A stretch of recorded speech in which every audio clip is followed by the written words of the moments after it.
Welcome to J-Life with Daniel. I am your host, Rabbi Daniel Levine. It is no surprise or secret to listeners that campus, for not just the past 2 years since October 7th, but really the past 40, perhaps even 50 years, has been a breeding ground for some of both the most interesting and also the craziest ideas within American society.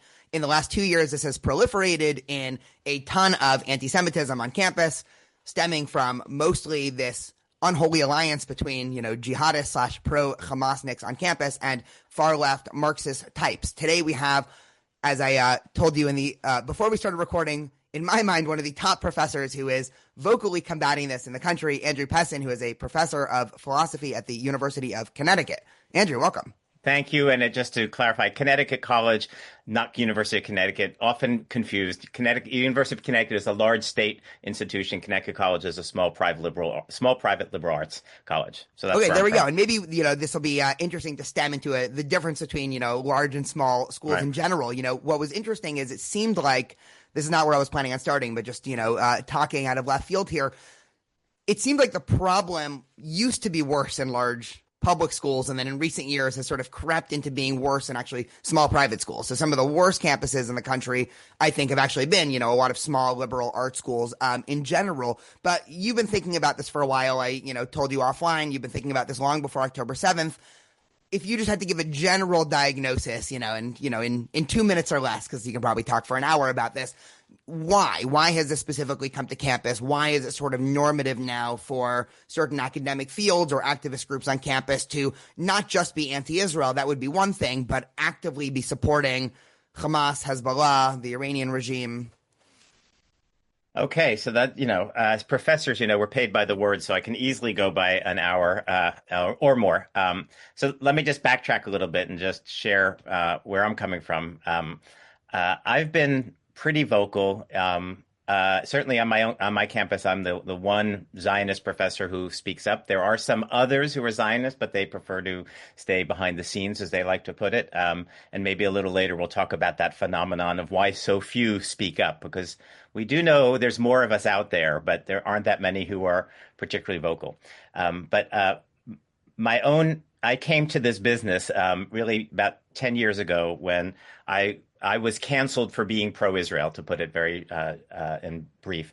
And it was a very unpleasant experience, and it involved an international death threat generating campaign.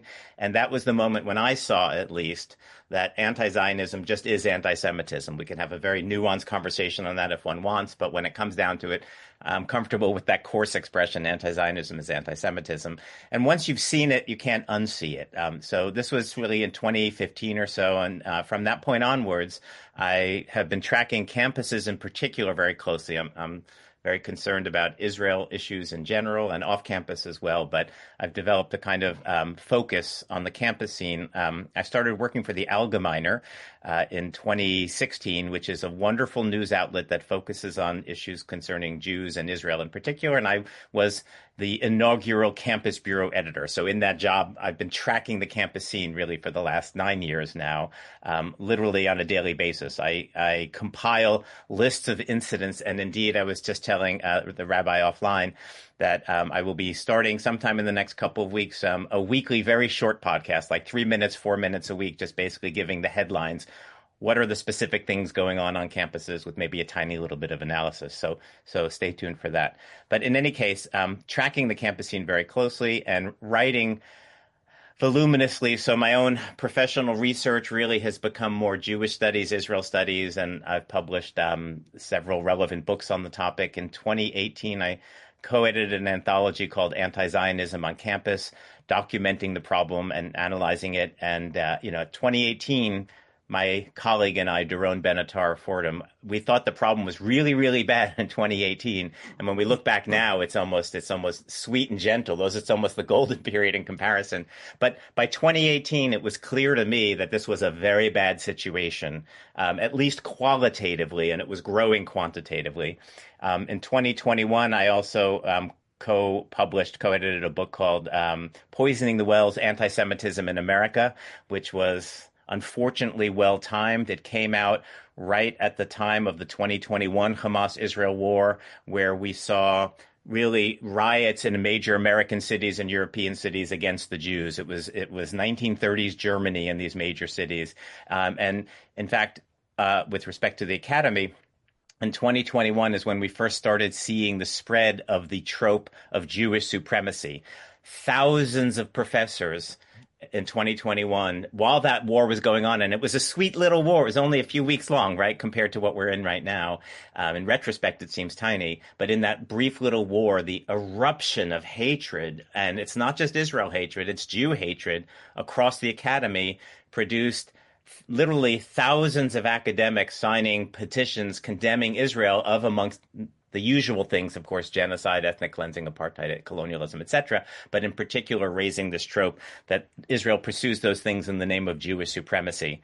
And Jewish supremacy is, of course, right out of Goebbels. It's Nazi propaganda. So the academy was indistinguishable from Nazi propaganda by 2021, just as my book came out, Antisemitism in America, which was not focusing on the campus, but it was clear that this issue was well beyond the campus. As I mentioned, there were literally riots in the streets, and Jews were getting attacked, physically attacked on the streets of major American and European cities. So this has been going on. And then, of course, October 7th came along, and I don't have to tell this audience what that was like, not just the trauma of that day itself and the subsequent days, but to the trauma of seeing campuses erupt on October 7th itself, not in condemnation of this horrific terrorist massacre atrocity, but in support of the terrorists and in support of the massacre, and not just in support of it, celebrating it, endorsing it, calling for more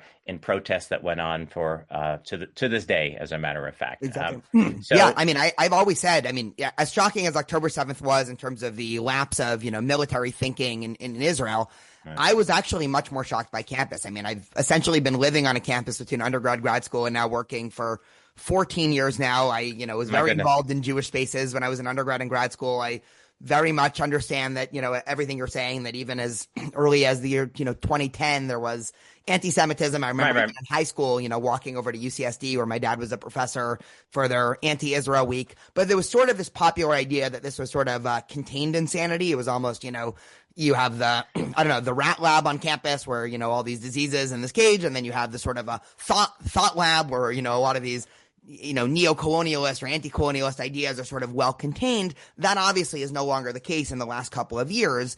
I think, we're talking now, it's June 25th, right after the New York mayoral primary. I mean, Zohran Mamdani, he sounds like a college activist. I mean, obviously there's a whole other conversation of how practical a lot of his, fiscal ideas are. I'm not an expert in economics, so I won't comment, but his sort of, refusal to condemn statements like globalize the intifada and, engage in this pseudo-intellectual wishy-washy of, well, it's not technically a call for violence or everything like that. I mean, that's scary because he is he's basically my age. I mean, I could imagine having been in a college course with him and, 15 years ago, writing him off as, crazy activist. But when he joins the real world, he'll realize that, you can't just go around saying killing Jews. And all of a sudden now he is poised to be the next mayor of the largest city in the country.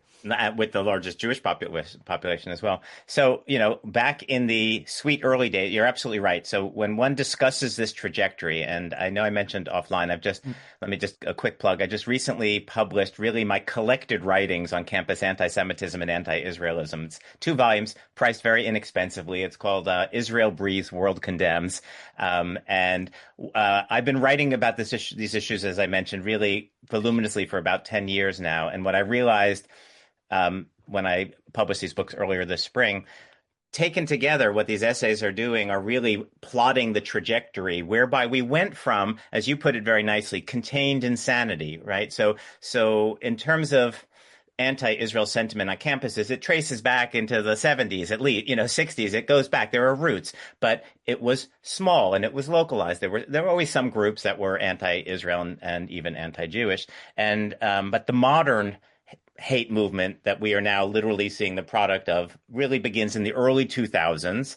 And in that first decade into 2010, early 2010s, et cetera, I like the phrase contained insanity. They were clearly fringe, not big members. They didn't do a lot. They were pretty loud given their size. They've always been loud given their size. They have a lot of passion, but they were small. And what my essays, I realized, because I've been writing about individual incidents as they've occurred over the years, as well as trying to analyze the trajectory. And, these books end up documenting almost in real time how this thing went from contained insanity, small in scope and small even in quality, meaning, in the early 2010s, the BDS movement, as it was beginning to take off on campuses, and they were officially in favor of like a two-state solution. It was for a Palestinian state, and whatever objections one might have to that idea, at least a two-state solution, in my view, it belongs on the table to discuss. A two-state solution is not anti-Zionism. It allows the existence of Israel, right? You could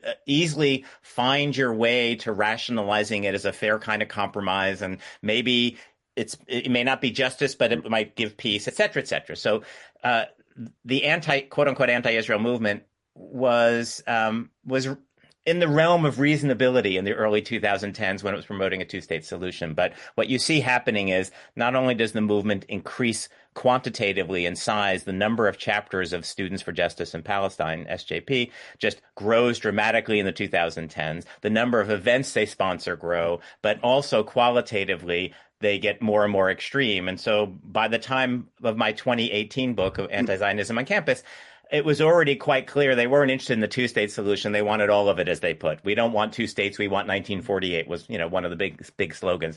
And that's the point where they are, in my view, not within the realm of reasonability, not in favor of a peaceful solution to this horrible conflict. But at this point, they are anti-Israel, anti-Jewish, in favor of Jewish genocide, ethnic cleansing of the Jews, and all that sort of stuff. So these essays sort of chart this trajectory as the movement grows both quantitatively and qualitatively in its intensity and its hatred. And I realized, and the problem is, sorry to cut you off. Yeah, no, if it was just students, I always said this, 2 years ago, I was talking to all the, a myriad of shulls, and everybody said, why are so many students joining the encampment? And I sort of flippantly said, but it was serious. Listen, if I was 18 and I knew nothing about this conflict, I would have been in the encampment. It looked like a blast. There was music, there was food, there was, breaking the rules. But what was shocking to me is, grad students and professors, who literally are the people that our society pays to sit around and think and teach. Our especially in the public school system, our state tax in California goes to paying professors to quite literally sit around and, these are presumably the smartest people in our society to think about ideas and to educate people. This is, a very, very idealistic world here. And instead, those people were quite literally throwing fuel on the fire. Just yesterday, a student of mine is taking a summer course on ancient Persia. And there was one slide about, ancient Israel, quote unquote. And the professor kept calling it Palestine. Now, it's important to note this is during the First and Second Temple period. So this is even before the Roman Empire took over and changed it to Palestina. So at this point, in the 8th century BCE, no one, maybe Canaan, maybe Judea, maybe the land of Israel, right? Maybe the Levant, right? Like there are a lot of neutral terms you can use, but Palestine is not just, a political, polemic. It's just historically incorrect. It's like talking about the land of the United States in, the 1200s and calling it the United States of America. It just doesn't make, it's anachronistic. And, one of the students raised their hand and said, wasn't it called, Israel at that point? And the professor said, no, we're only going to be calling it Palestine. And this is a professor of sort of ancient history. And this is not the exception. This is, the norm in almost every single class, not to mention what's happening in these other sort of related fields. I remember, taking an intro to gender studies class. I'm an undergrad, as one of my general education requirements. And the first day, the first slide, this big post intersectionality. And there were all these different pictures. And one of the pictures was, I don't know if it was a member of Hamas, but it was definitely a protester wearing a keffiyeh that was holding up a sign from the river to the sea, in the first slide of this gender studies class. And, that's, these fields have been totally co-opted, and it's the fault, or maybe not the fault, but the, faculty bears, I think, a huge onus to this, which is a problem. Where I wanted to eventually get you is, it seems to be that there's two general approaches. Obviously, anytime you're going to make a binary here, there's like, 5 options within each option. But, one side, this is assuming people who recognize the problem. So people in the Jewish community or the wider community who are seeing what's happening on campus and saying this is crazy, we need to stop it. You sort of have the flush the whole thing down the toilet approach. That's probably mostly the approach of the Trump administration of saying, let's just attack the university, let's pull funding, let's sort of, hit from the outside. And then you have the approach of people that are equally worried, but saying something like, no, we have to fix it from within. And what the Trump administration is doing, they don't actually understand universities. It's going to backfire. It's going to make anti-Semitism worse. As somebody who again, thinks about this constantly, how are you thinking about this question of, how do we actually start looking for solutions? Do you like what the Trump administration is doing? Do you think it's going to backfire? All of that. All right, you're throwing a lot of balls in the air, and these are a bunch of moving targets. So, and I think I never even got around to answering your initial question, which started this. But so, just to finish this thought about the trajectory. So, by 2018, with this book, it was clear to me that not only was the hatred growing in quantity and quality, as I put it, but that it would also clearly spill out of the campus, right? Because what happens is we've now by 2020 we've had several generations of college students who are now going through this, seeing this hatred, and then they graduate and they go into the world and they become the next generation of leaders. And so it's, I think, no surprise that we have this Mamdani guy, right? Like this is just, and he started an SJP chapter at Bowdoin, his college, right? So they're playing the long game here, and it's successful. It's now gone way outside the campus into really, many of our major media organizations, I think, are really deeply anti-Israel in a shocking way. And New York Times isn't even interesting anymore. It's so established, but other ones as well. So you also mentioned faculty. So it really was primarily student driven for these first couple of decades. But I think you mentioned intersectionality as well. So that's the key word here. What really is the turning point here is by the early 2010s, whatever you want to call it, wokeness, critical race theory, intersectionality, the whole package of ideas that goes into progressivism. Let's call it progressivism, relatively neutral term. Progressivism really takes over the campus in the early 2010s. And progressivism, whatever its merits might be, and in fact, I taught a course last semester because I really wanted to read some of the initial founding documents to see, and there was initial merit and value in a lot of these ideas, but what happens is they get taken to some extreme point where they become absurd hate doctrines, right? So I wanted to understand what the roots were. But as this doctrine, progressivism, really took over campuses in the form of DEI in particular, it started changing dramatically the composition of the faculty, right? And so when faculty is being hired according to identity criteria as a major criterion, not just pure merit, whatever merit might be, if there's such an objective thing as merit, but you started to see the number of and it's also the case that students who went to college earlier were finishing graduate school and becoming professors, right? And so with this progressive paradigm, this pipeline creates it was a slow and then a rapid takeover of the professoriate, especially the humanities and social sciences. Less so in the sciences, but the creep is happening in the sciences as well, the natural sciences. And so by 2020 in the humanities, overwhelmingly preponderant percentage of left-leaning progressive people, and for reasons we can then get into, as you're obviously aware of, progressivism has latched on to anti-Israelism, and arguably it's a form of anti-Semitism. In fact, I would argue it's ultimately no different than Elders of Zion conspiracy theory anti-Semitism. And so we now have numerous faculty, and students led the way, and they sort of produced the faculty. And now I think it's a symbiosis, not the faculty and the students on many of these campuses. There's now many dozens of chapters of Faculty for Justice in Palestine. There's lots that's wrong with that whole idea. Well, it's almost disqualifying if you're not. Meaning, there's a student at UC Irvine, I won't give the name, obviously, but they're half Jewish, half Native American. And so, very active in Hillel, and also they were a Native American studies minor, because they're very passionate about indigenous rights and all of that. And what she realized is essentially all of her classes in the last 2 years turned into, anti-Israel, but, coded it's pure hegemony. Classes. It's a complete dominance. Sure. Right? And so it's basically impossible, I mean, there's sort of two downstream effects. One is it's impossible to be in these fields if you're not an anti-Zionist. So, you're just never Right. going to have a Zionist gender studies professor. It's almost as absurd as saying, a pro-patriarchy, gender studies professor, or whatever one wants to do with that Right. comment. But the second is it's at least from my perspective, I'm curious from yours, it's completely disqualified these fields, meaning, 10 or 15 years ago, I was at least interested to hear out what an average gender studies professor had to say about the world. Now, I view it the same way as talking to an evangelical Christian. Okay, this is an Right. Right. expert in some dogmatic area that I just don't accept the premises of. So it might be interesting to look at what this religious group thinks and look at what this group of gender studies professors think. Right. But their epistemological backing, in my mind, is basically zero, and they've done Right. this to themselves. Which then, I guess I'll push again because there is then this question that is circulating, and I'm genuinely torn, which is why, I want to bounce Right. the idea off of you.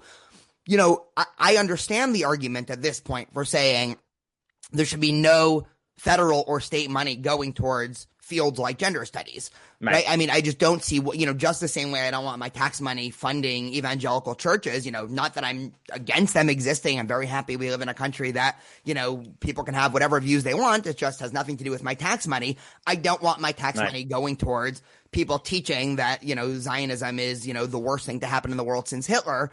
I do want my money to go for physics research and cancer research and everything like that. And obviously there is a gray area on that spectrum between, okay, what do you do with social sciences and everything there? But I at least understand the sort of, knee-jerk reaction of, okay, we just got to pull the plug and everything like that. And it's starting to happen a little bit. I mean, I hang out probably on Reddit too much for my own good. And on the UC Irvine subreddit, I mean, in the last couple of days, there's been several people complaining, and obviously everyone's anonymous, but of positions that have been cut in the School of Humanities because funding's been cut, and everybody's bemoaning this as, oh, this is so terrible. And I'm sitting there thinking, well, that's good. Meaning, if there's one less English professor at UC Irvine, one that saves, California taxpayers some money, and that's also one less, anti-Semite creator. I mean, it almost is that black and white. Right. So I was working towards exactly that. So once we've got the faculty in play, and the faculty in the major fields such as, isn't it weird? Gender studies is such a major field for this. Many of the studies fields, anthropology and sociology as well, but and even actually the education departments. So a lot of that, if you want to get into the details, I think comes out of the foundations of critical race theory from the 1960s. Herbert Marcuse, Angela Davis, I think are the root sources of why these fields go this way. But where we are in 2025, as you rightly pointed out, is many of these major fields within the humanities are just entirely overtaken by the progressive ideology, which is anti-Semitic, right? It's just simply, it's against the Jews at home because Jews in America are white, rich, capitalist oppressors, and therefore they will see Israel, of course, as just white, colonialist, supremacist, white supremacist, Jewish supremacist oppression of the indigenous Palestinian, quote unquote, indigenous Palestinians, etc. And so we have, as you said, I obviously agree. I'm sure your listeners agree, right? It's disqualifying. Something has gone terribly wrong because, as I mentioned earlier, when I, taught this course this past semester, when you look at the founding documents of in particular critical race theory, wasn't looking so much at gender studies. There's a lot of valuable insights in there. When they were starting, they had important things to contribute to the conversation, but they've taken themselves to a point where they're overwhelmingly, it's not even like a side gig, but it's like a central gig in gender studies and similar things to be anti-Israel and ultimately anti-Jewish. So the way I found myself putting it while teaching this course this past semester was that basically, if your ideology leads you to a place where you look at October 7th and you celebrate it and you feel joy or exhilaration or awe, to quote some of the professors who, commented that way after it, then something's clearly wrong with your ideology. And I think that's what's happened in a lot of these fields, and therefore in significant chunks of academia. And precisely because this movement has coincided with the anti-racism fever that has taken over with the rise of progressivism, and in particular after the George Floyd affair, I would put it, a lot of people went crazy. They went to some incredibly extreme place, and when you have that sort of frenzy, combined with this ideology, you have, as I put it, when the campus response to October 7th, it actually didn't surprise me in the least, because if you just, read my books and read these essays, it was clearly the next step in this trajectory. It was a very clear line that was going to this place. It didn't make it any less shocking to actually see the October 8th and so on aftermath, but it was logically inevitable, and it's a direct product of what academia has become in large measures. And so therefore, now to your question, right? So what do you do? I love the idea. I got into this business as a professor because I believed in whatever the ideals were of the academy, the search for truth, freedom to explore interesting and controversial ideas, following rational and civil norms of behavior to duke it out rationally. I love all that stuff. Whether the academy ever fit that description, who knows? But it certainly was the aspiration and the ideal. And what I see instead in the academy is it's overwhelmingly taken over by political activism, which already is a problem. Even if the political activism were on my side, I still would object to it, because I like to think I have a certain amount of integrity. Classrooms should not be a politically activist space. It should be a place of learning. But worse, it's politically active and in a place of absurdity. It's Jew hatred and supporting genocide of the Jews, etc. So that's where we are, precisely because this movement has really conquered numerous disciplines to the point where you, as you put it, if you're a graduate student, you can't be a Zionist and hope to get a job, hope to get through. And so they're literally not only, will you find gender studies? There was a picture was circulating, Barnard College's women and gender studies department, and a student went down the hallway, and every single faculty office door was filled with, anti-Israel posters and glory to the martyrs and, that sort of stuff. So, what that means is there's no possibility, at least in those areas, of change from within, because the people who would make the change are all committed on that other side. The only possibility is change from without. Change from without the department, but then you need university administrators who are willing to say, you know what, there's something wrong if all 10 gender studies professors hate Israel. Something's gone wrong there. Not only in their hating of Israel, but that there's all 10, right? But there are almost zero administrators who have either the courage or the strength or the standing to do that. And so therefore, if there's going to be a change, I think it has to be from outside the university. So that takes us, right, we're in your question now. I have a lot, I'm sure you have too, a lot of conversations. At least what Trump is doing something. Many people will question his motives. That's fine. It's certainly reasonable to question the motives. Does he really care about anti-Semitism or not? Who knows? But at least there's a problem. Steps are being taken to address the problem. For sure. I mean, people that I talk to in the Jewish community that are just so anti-Trump, they're not willing to give him props on anything. I don't fully understand that position. I mean, full disclaimer, I've never voted for Trump. I've had three chances to and have not. I'm sorry. The fact that you feel the need to say that is already a symptom of the problem, right? 100%. Yeah. And actually, depending on, it actually seemed like on Sunday when, Saturday night during the Iran strikes, it was a moment where, I was thinking, almost regretting not having voted for Trump. And, now that it's, seems like it's a lot more nuanced in terms of what actually happened, whatever. But I was willing to entertain the thought, in the last election, definitely more than 2016 or 2020. But you're 100% right. I mean, the fact that is something that, you just have to, say, don't hate me. I didn't vote for Trump. Fair. Which is actually interesting because there were a lot more students that, obviously that's been a lot of the data of, younger people breaking for Trump. And there are a lot of students who, present as liberal or progressive who voted for Trump in the last election that I was shocked at. And many of whom used campus anti-Semitism as sort of their reasoning. But I don't want to go off the deep end there. No, I hope that what the administration is doing right now actually pushes these fields. It does seem like in some of these fields, I mean, I hate to pick on gender studies, but only because, I took this class, my senior year and, this was coinciding with a time in my life. I don't have to get into the details, but, I grew up in a very Orthodox Jewish community and, towards the end of college was, challenging and reconfiguring my views on the world and religion and politics and truth and, all the stuff that college should encourage you to do. And part of that in my head was, taking classes that were outside of my comfort zone. I grew up in a community that was, not pro LGBTQ, for whatever. So I was, okay, I'll take this class. And, me as the, yeshiva bacher, very, Talmudic mind, always wanting to question and find problems. And, that's my pursuit of truth. I showed up to this, gender studies class with sort of that analytical mind. And I remember going to office hours and talking to the grad students and really trying to tease out ideas and even put Judaism aside, even if Judaism didn't exist. I mean, obviously, another topic, we don't really have to go down this rabbit hole, but I just want to flag it is, I, like many people, am, confused and interested in this phenomenon of, trans identity, without giving any normative factors. I just, it's hard for me to understand. I majored in cognitive psychology, so I took many evolutionary psych classes. My wife is a surgeon, so, very medical and biological based. And so, when I was in college, I want to understand this phenomenon and discuss it. And, okay, how is the field of gender studies thinking about the findings of evolution that, obviously contradict a lot of this, idea that it's not a binary. And, I remember showing up to office hours with a very open mind, asking my professor who just, had a big slide saying, gender is not sex, in class before and saying, oh, well, what might you do with, this field? And it wasn't just that she disagreed, that's fine. People should disagree. But she almost said,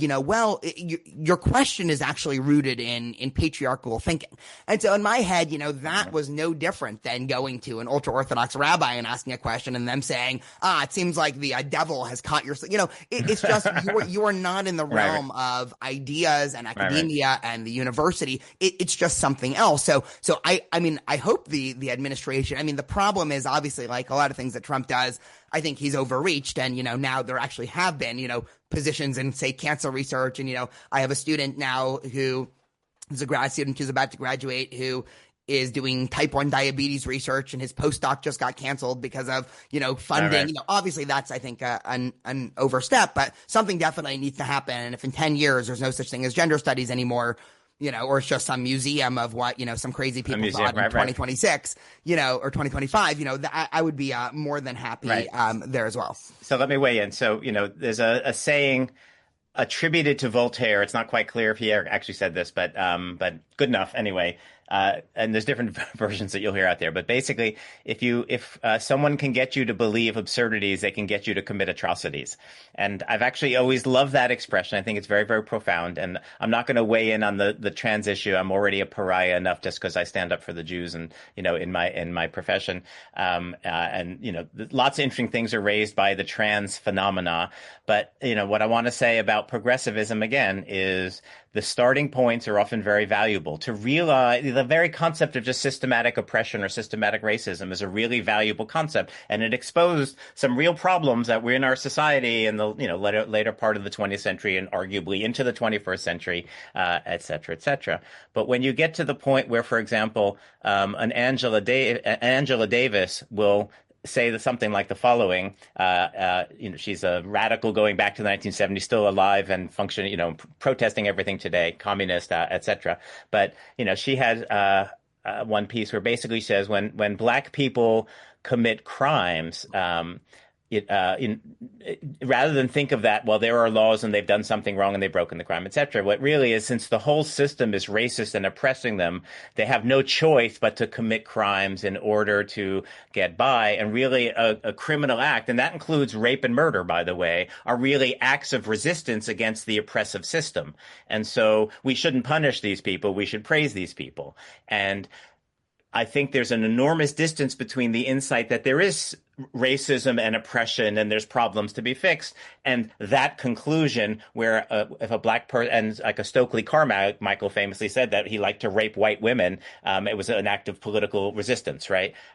There's an enormous distance between the valuable insights that they start with and this somehow extreme position where there are no moral standards that apply to your chosen identity group that you claim is marginalized. And so too, when we get into post-colonialism and the influence of that on the progressive parts of the academy, there are really valuable insights in that field without question. But if you take it to the point where what happened on October 7th is actually seen as a good thing. And by the way, there were many other possible responses. One, I could almost imagine this response. What they did, it was horrific and it was awful and I can't accept it, but maybe it was necessary for liberation because of the oppression. There's one thing to sort of reluctantly accept the need for those sorts of actions. I could almost understand that. I would disagree, but I would understand that. I would still almost put that in the realm of reasonability under, in the tent. They belong in the tent or something like that. But that's not what we saw on campus. We saw, bloodlusty celebration. They loved it. They loved it. So again, wherever post-colonialism starts with valuable insights, when you get to that point of absurdity, you're committing atrocities, or in this case, commemorating atrocities. So back to Trump. So if the various points at which we'd have to establish to have an extended debate about this would be this. First of all, how bad is the problem, right? You have to triage the problem. There are many people say, okay, there's some anti-Semitism, but not that big a deal, et cetera. No Jewish students have been murdered on campus. Okay, so we might have differences of opinion about how serious the problem is. There's the scope of the problem. Is it only Jews? Is this only a problem for Jews, or is it really? I think it's much deeper than that. Right? The problem for the Jews is a result of the rot in the academy at large, which I think is so. These institutions, is in the same way that you said gender studies gets disqualified. I'm at the point where I think large aspects of Harvard University are disqualified because of what's been going on a large scale across many, many different departments there. So the institutions, it's not just for the Jews a problem, it's a problem for the institutions.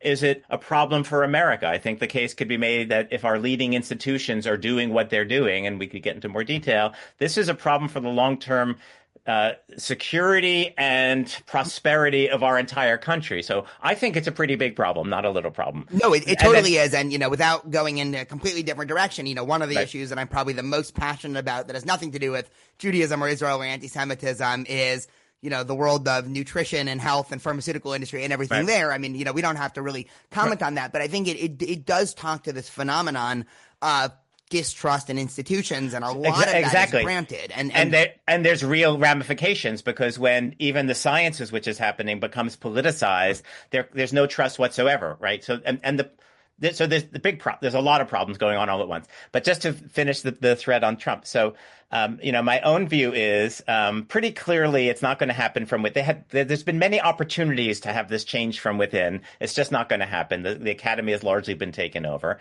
So therefore, there has to be something. I don't disagree. It's like a bull in a china shop in terms of a sledgehammer versus a scalpel or something along those lines. I actually, not an expert here, but I can't imagine a scalpel can be effective. I think it. So my hope was that, he'd take a sledgehammer to a couple of big institutions, and Harvard and Columbia. Those are great places to start.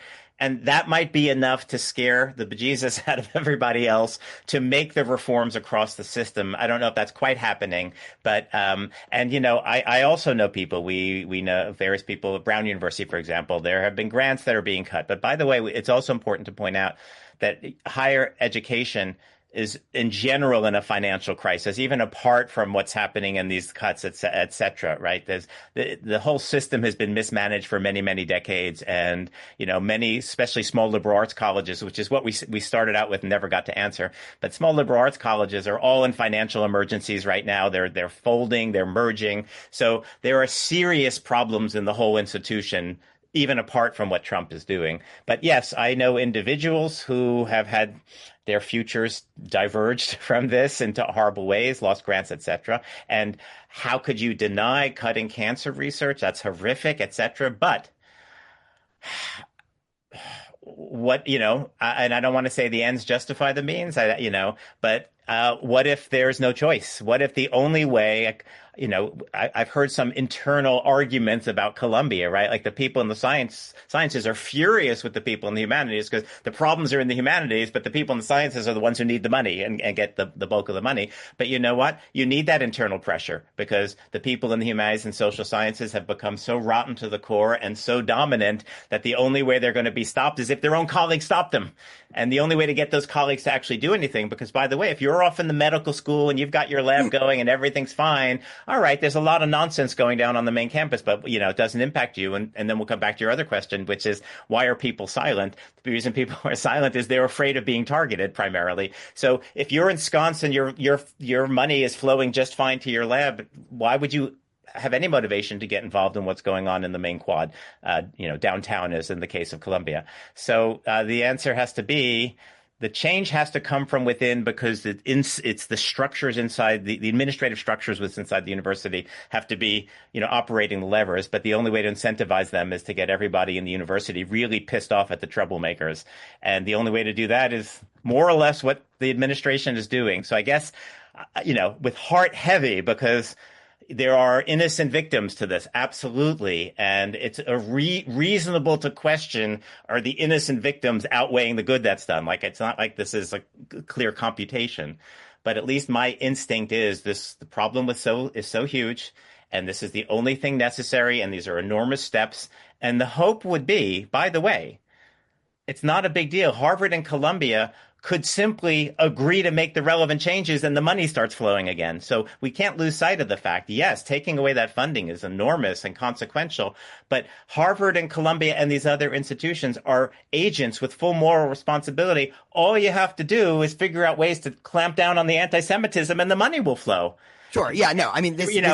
So let's not forget that, right? And they invoke these abstract principles. Oh, academic freedom and integrity. We don't want the outside interference. Well, screw that, right?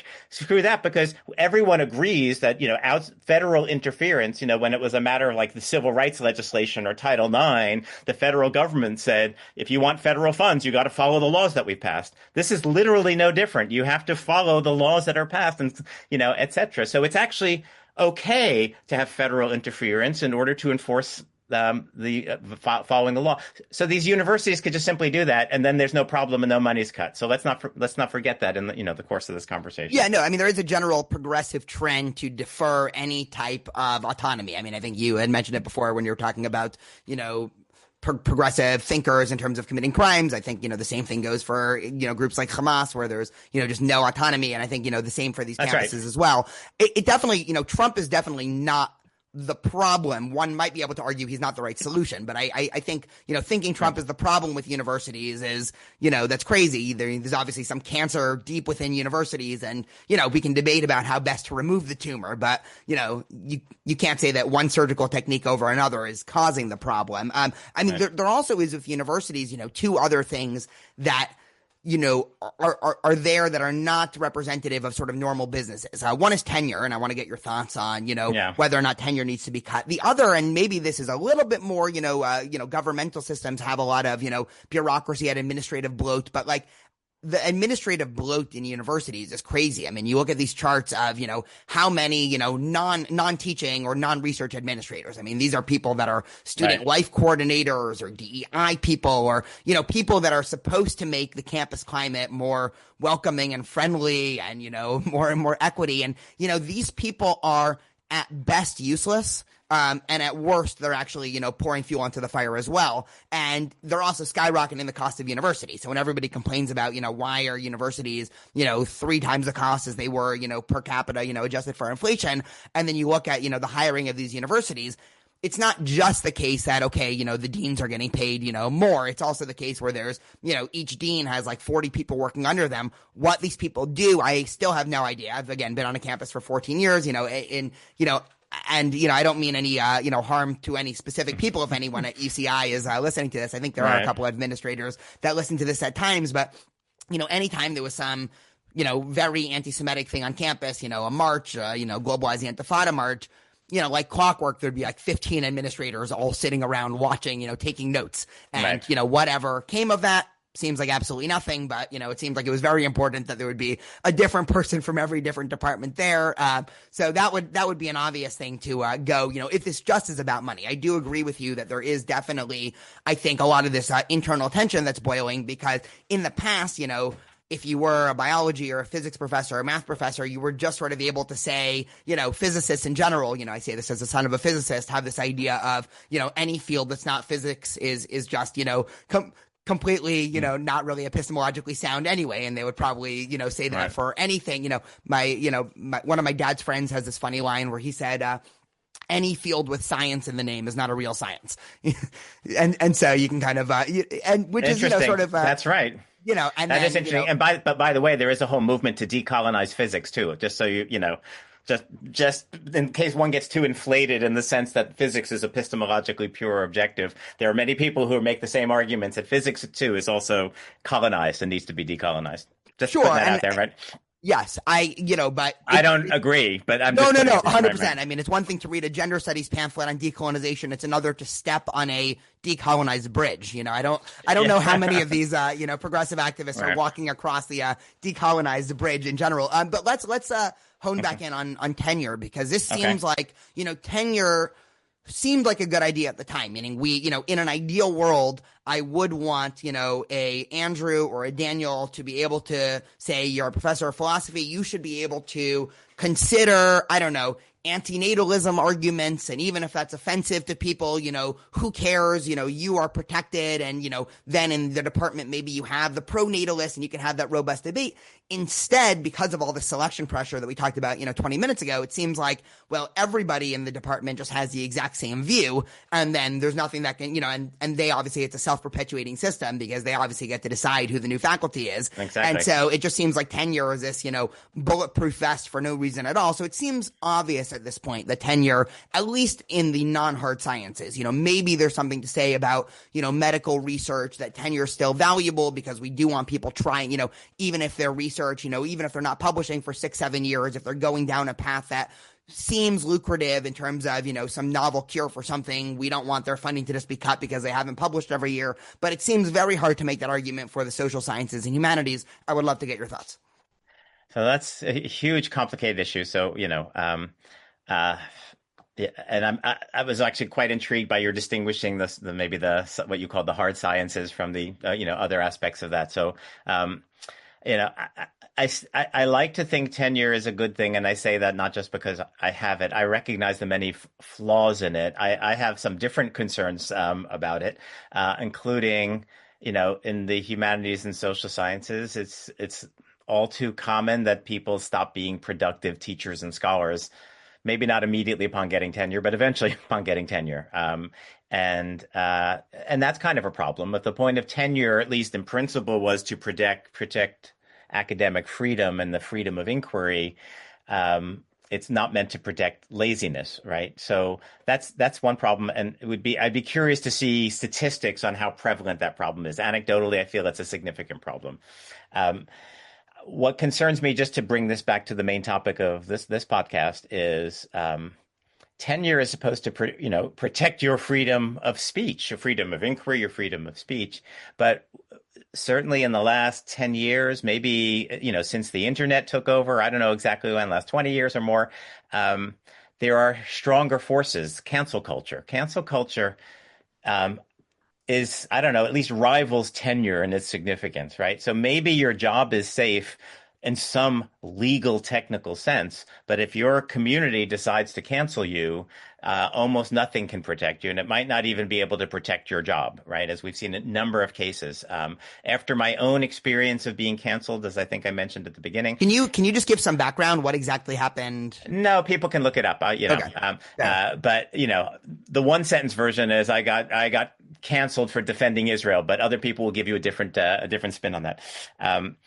In any case,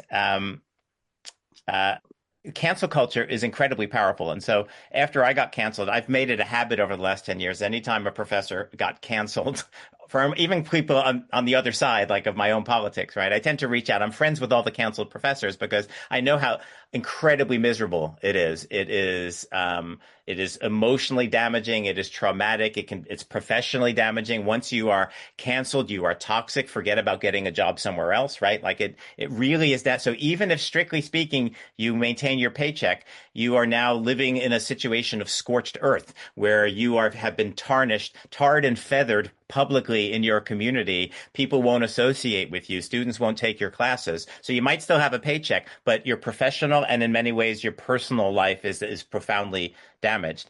And so tenure, at least in the last 10 years, doesn't protect people from the scarier force in the end, which is the public condemnation of a cancellation campaign.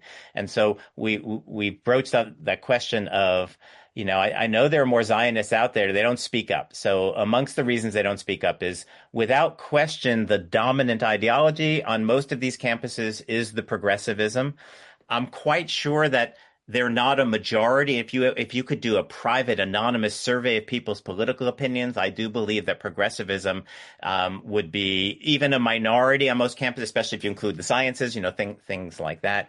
But precisely because of the power of this ideology, you see it most explicitly in the anti-racist movement. Any question you raise, even if you are, let's say, all gung-ho on Black Lives Matter and you're all gung-ho on the issues and you're hanging flags in your yard, etc. But if you say something like, well, I'm not so sure defunding the police is a good idea, the next thing you know, you're canceled, right? You're either with us entirely or we judge you to be against us, and you are therefore a racist. And so even if it was only a minority, they are loud and they are passionate and people are afraid of them. And tenure won't protect that. And so what you want to do, as I was mentioning, the hypothetical medical school faculty before, is keep your head down, get your work done. What that means is people are not going to pursue, so much for academic freedom or freedom of inquiry. They're not going to pursue the things that might really interest them because, God forbid, someone gets wind of what you're doing and it doesn't fit the agenda. Problems will come. So it's going to have that kind of impact. But most of all, it will keep people quiet. And so, I talked to many Jewish Zionist professors, and they tell me, I'm keeping my head down, I don't want to be targeted. And as the one who stands up, as I mentioned, I'm the only one on my campus who speaks up. I was targeted very badly 10 years ago. I remain targeted to this day. My office door was defaced several times in the past year and a half. My hostage posters were torn down. I've had students on Yik Yak say the most horrible things about me. That's one of these anonymous student, chat things that are centered on campuses. There was some students chalked on the sidewalk, "Fuck Pessin," which is very unpleasant, and et cetera. So and very. Really, no colleagues speak to me, basically. I'm the pariah, right? So, okay, I'm willing to pay that price, partly because I already paid it 10 years ago. I have little to lose. I'm a conflict-averse person, so I wouldn't say it's exactly courage, but I am driven to speak up because the problem is huge, and I really believe the future of American Jews and the future of Jews in general is at stake here. So I've risen to the challenge with what skills I have, but the cost is enormous. The cost is enormous, and it keeps people quiet, and tenure doesn't protect you. So if tenure doesn't actually protect freedom of speech, and meanwhile it protects people becoming, lazy and non-productive, I think it's time to look at it seriously and get rid of it. It's not doing the work that it's supposed to do.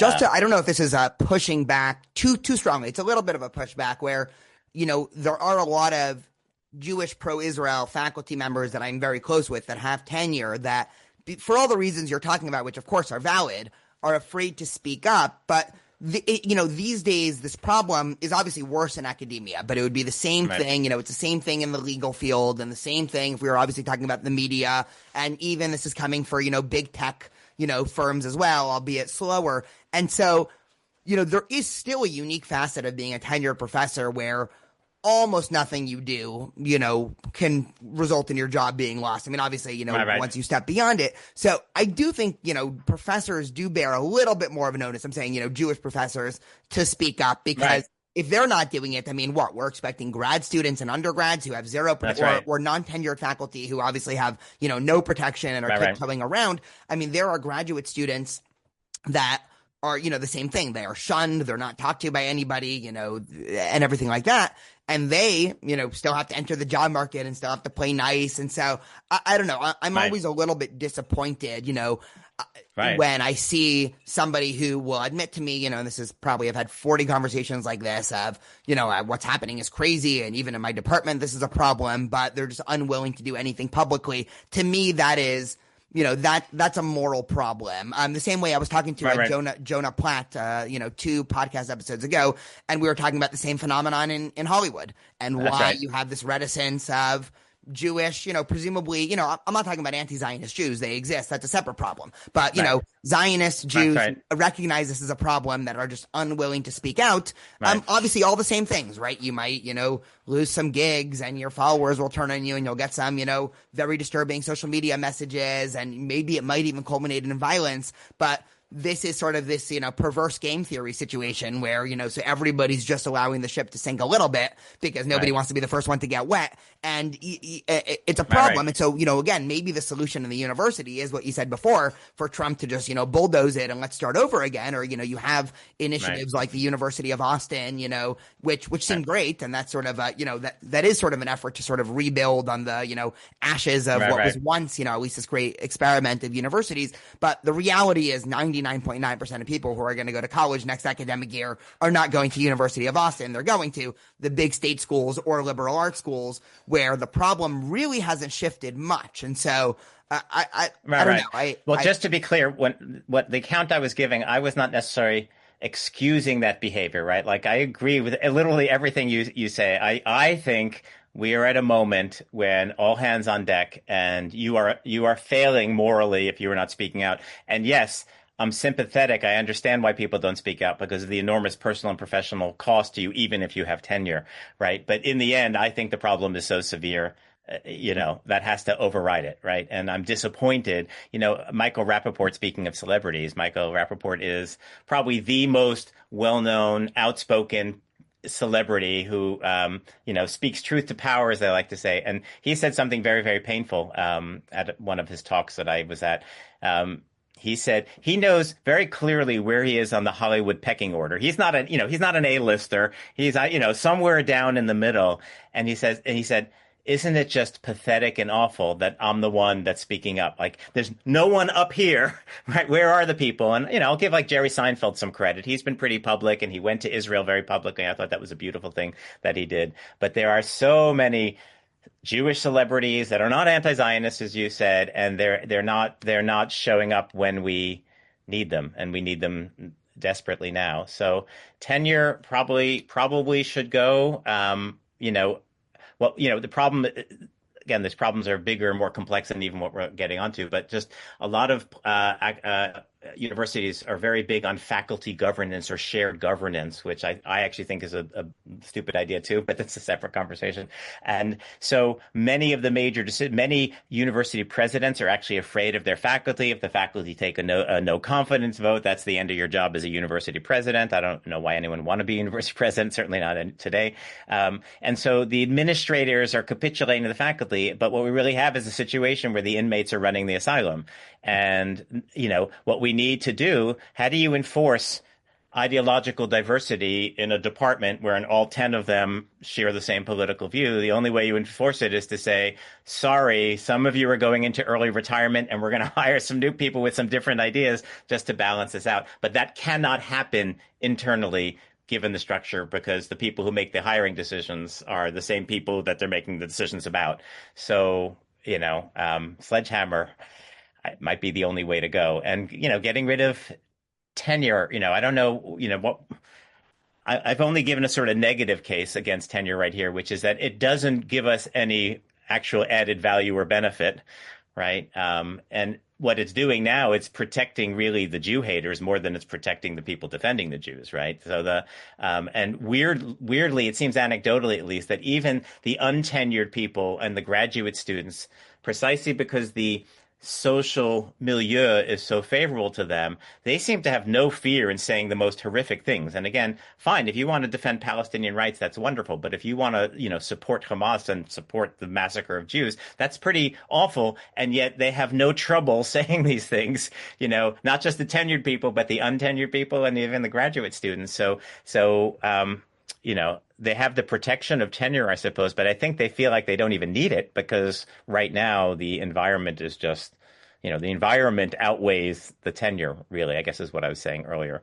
There's a lot to be said about administrative bloat, too, but maybe if you want to if there's anything else you want to get to, we should probably get to that. I had one more question that I, ask most of my guests, and then we can see if you have any closing thoughts. And, I'm happy to hang out, but, I know we've been talking for a while. What do you sit on the spectrum of, end of golden age of American Judaism? Is this, are we at some inflection point where, are we becoming Paris where, in the next 20 years, we're going to have to seriously consider Aliyah, and there's going to be, 3 armed guards at every synagogue, and even entering a kosher restaurant is like going through TSA level security? Is this just sort of some bleep? Are we at the peak of insanity and hopefully it'll start to come down? I mean, how are you thinking of this as someone who's been following this for a while? So I am a pessimistic person by nature. I am not much fun at parties. I've been following the campus scene closely for 10 years, and occasionally there are wins and victories, but overwhelmingly the trajectory is negative. When that article came out, Franklin Foer's article was the one that was the end of the golden age in America, last year or so. I can't see it any otherwise. That is the trajectory. Trump's election might slow it down or divert it a little bit. It's hard to imagine this movement is going to wane. We're having this conversation the morning after the Democratic primary in New York City, right? So that seems to be a good bellwether, where the anti-Israel, arguably anti-Semitic progressive founder of SJP on his campus, he wins in the city that has been so good to the Jews for so many decades, right? So if New York City is going down, and it's hard to see a positive if he wins the general election, it is hard to see a positive outcome for the Jews. And they'll all move to Florida and maybe to Texas or something along those lines. But and then make Aliyah. So we've already seen multiple murders. There's been many physical assaults. The universities remain in the grip of this ideology it's now really 2 full decades, but especially since George Floyd, right? The last 5 years or so, all these kids are graduating. They're going to flood the pipelines into positions of leadership in politics and media and corporations and things like that, law, medicine. I mean, and the problems, as you meant they're in medicine, right? And in psychology and just everywhere. I don't see a positive outcome. So, and you mentioned as if it's the future, like we have to worry about security at synagogues, right? Like that we're worrying about security at synagogues right now. Most synagogues have some security measures in place, if not armed guards, and something similar. And, we're already there. We're already there. No, you're right. I mean, a couple of years ago, I said something like, okay, Jews are obviously leaving, Western Europe in mass. And, I always would like to think, if I lived in places like South Africa or Paris or something, why don't they just move to Israel? And then, recently I've been looking inwards and saying, well, at what point does America have to get bad enough where I apply the same logic? Now, the caveat on the other side, and, I hate to say this, but it's true, factually, it's still more dangerous to be a Jew in Israel than it is in America. I mean, that's obvious just in terms of statistics. The Jewish people are safer in Israel. People are in America, but right. If we're thinking of chances of me being killed or my child being killed because of being Jewish, sadly, Israel's still more dangerous. Not right. that should make anybody rosy-eyed about what's happening in America. So obviously, it's a bad problem on both sides. Right. And there's also the issue, as a people, as the Jewish people, is it best for us to maintain a diaspora? I sort of think it is if we at Nasrallah, not blessed memory, right? He famously said he's actually glad that they established Israel because that collected all, most of the Jews in one place makes it easier to kill them all, right? And sadly, tragically, that's that's an argument in the age of nuclear weapons. Talk about timely, right? Nuclear weapons. If all the Jews or most of the Jews end up making Aliyah, then, a couple of nukes and that's the end of the Jewish people. So we need to maintain the diaspora just for the sake of the people in the future.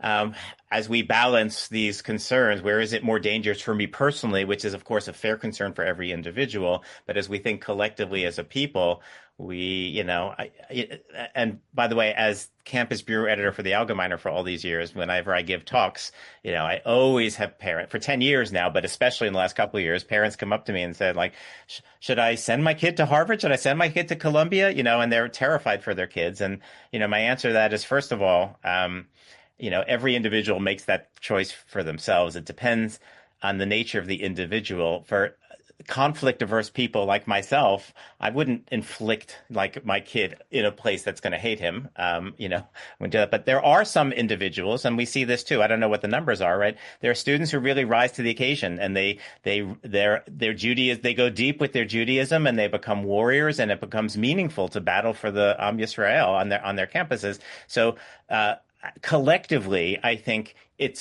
and I also want to talk about Tikva just a moment, but collectively, it's a mistake for the Jewish people to retreat from these campuses. Because if we pull all the Jews out of Columbia and Harvard, then we've just, not only are we defeated, but we've just given these premier institutions, not so premier anymore, but we've given them over to the haters. And that just can't be good. Shout out to the people at the Tikva Fund who, you mentioned University of Austin, but the Tikva people who've done wonderful work, in my opinion, on just Jewish education. And they've been doing it for a good number of years on middle school and high school students that have now just established a college program at University of Florida, part of the Hamilton program. And their philosophy is it's time for us to get out of the universities because the universities hate us and there's nothing good for us. And what Jews have done in the past, right, like in the early part of the 20th century, when they didn't let us into medical schools, we founded our own medical schools. When they didn't let us into law schools, we founded our own law schools and our own colleges and prospered, etc. So for the Tikva people, we're at that point now. Forget the Ivy League. Send your kid to these newly established programs. I respect that. I don't know that I agree. I kind of feel like collectively we need to keep a contingent in these places to try to recover them, to try to, recoup them if we can. It's hard to predict. I'm pessimistic, as I mentioned, not optimistic that we will recover these institutions. But, I didn't predict Trump being so heavy-handed either. Who knows what the outcome of all that will be? So I tell parents, collectively, we shouldn't abandon, this is my opinion, we shouldn't abandon the universities. But if your child is going to wither under the misery of the hatred, by all means, go somewhere else, and that's where we are. And I do encourage people to check out, the Tikva program at the University of Florida. It has all my blessings and may it succeed beyond all measure. I think they're doing wonderful things there. Yeah. Well, thank you so much for your time. I don't know if you have any other just, general closing thoughts and everything like that. I will just flag for listeners, Okay. you constantly post, is it daily, just anti-Semitism on campus update. You said that you were going to start a new, couple A minutes. little mini podcast. Little mini podcast. It is very, helpful, if not disturbing, to constantly see your posts about, every campus and what happened on those Right. campuses. I know also about a year ago when, my whole ordeal in Jewish studies at UC Irvine, you were constantly posting Right. about it. So, I will, I think I thanked you, offline, but I will publicly thank you here as Right. well for, not just for me, but for, thousands of others that are in similar positions. What I always say is, because my situation ended well, I've still been able to teach just for other departments, but Right. that is a mixture, that's just sheer luck that I had the Right. backing of a community because I also work as a Hillel rabbi and had hundreds of students and Right. Oh no. there are hundreds of people that are in the exact same position as I am that Right, go right. out with sort of a whimper, not a bing, because Right, there's right. just nobody, they don't even know how to start thinking of, coordinating the effort against it. And that's really scary. And people like you are, shining a light on this. So thank you. So let me wrap up with a few things. So if anyone's really interested in following campus anti-Semitism, follow me. I'm on Twitter. I have a Facebook group called Anti-Zionism on Campus, which long preceded Mothers Against College Anti-Semitism. Sign up for both of those. I will, as the rabbi mentioned, I'll be starting in the near future a weekly, probably 3 or 4 minute podcast, sort of just news. Whatever you feel about the situation, however you want to get involved, it begins by being informed. And so, subscribe to the Allgemeiner, just get the daily newsletter there, and follow me so you see. I do the best I can to track. I obviously miss some incidents. And, as I mentioned, after I got canceled, I make it a habit to reach out to every canceled professor because, as I said, it's miserable. And there's nothing like what got me through my experience was external support. People off campus reached out to me and I realized I wasn't alone because when you are being canceled, you feel very, very alone. And so I encourage people to, know what's going on by following me in the Allgemeiner, reach out to people. I hope I reached out. I don't remember if I reached out to you when your thing was happening, but, we were covering it, so at least awareness was being brought to it. But as you mentioned, most of this is going under the radar because most people don't have the time or energy or even will to be informed. So be informed. And, you can check out more about me and my work. I have a website, andrewpessin.com. And as I mentioned, I did just publish these 2 books, my sort of collected writings, documenting and analyzing the trajectory leading to October 7th and then analyzing the whole aftermath of October 7th. Check those out, inexpensively priced. And that's about all I have to say right now. But, thank you. It was a pleasure to meet you. It was really great to be on the program. Happy to come back sometime if you'd like. But it was a real pleasure. Yeah, sounds great. Well, I am, hoping that there will never be a need to have a follow-up conversation, but also the realist in me is saying, in, a couple months we'll, revisit and we'll see, if what the Trump administration is doing does bear out any fruits. Andrew, thank you so much. Thank you, Rabbi.